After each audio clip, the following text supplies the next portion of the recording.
عليكم ورحمة الله وبركاته. معاكم منى الصباحي. النهارده بقى الجو حر، فانا قلت ايه، عندي شمامية كده صغيرة فطعمها ماسخ شوية. فانا ايه وانا نايمة كده فكرت، قلت عندي مانجا وعندي عصير برتقال مفرزة. قلت امي اعملي شوية ايه عصير فريش كده لحبايبنا وليوسف حبيبي.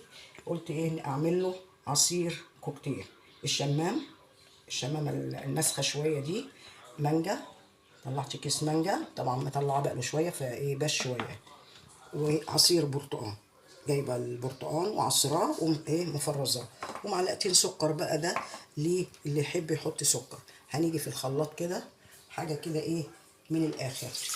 المانجا، حطينا المانجا، نحط البرتقال كده.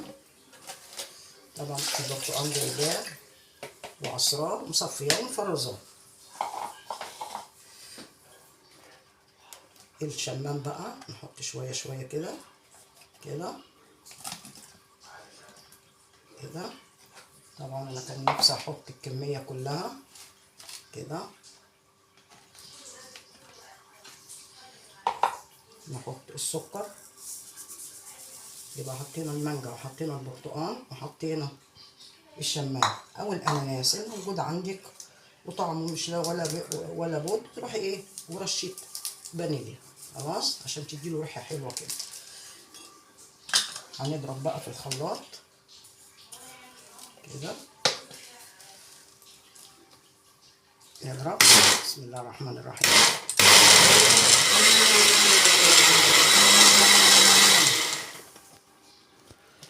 نضربه ضربه كويسه كده مع السكر كمان، مع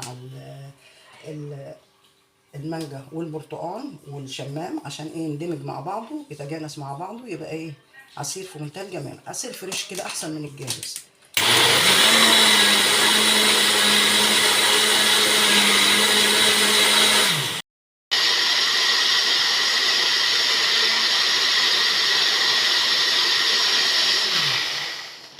دلوقتي بعد ما ضربنا العصير الجميل الفريش ده، بسم الله ما شاء الله، بصوا عامل ازاي، بصوا عامل ازاي. بسم الله الرحمن الرحيم. بصوا المانجا مع البرتقال مع الشمام او الاناناس.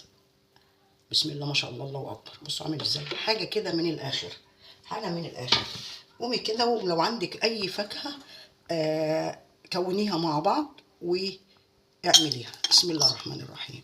بصوا عامل ازاي، الله الله الله. لو عندك عسل نحل بدل السكر حطي معلقتين. انا مش موجود العسل النحل دلوقتي، فايه عملت بالسكر. ايه رأيكم بقى في الفكرة دي؟ والله انا قاعدة كده والدنيا حر، وقلت ايه عندنا البتاعة دي الاناناسية دي ولا الشمامية دي، فطعمها مش هو في نص واحدة، فطلعتها وقلت عندي برتقال مفرزة وعندي مانجا، رحت مطلعة كيس من ده وكيس من ده وعملنا العصير الجميل ده. ايه رأيكم نعمله ونشربه كده ونرطب على قلبنا كده ان شاء الله؟ يلا نعمله.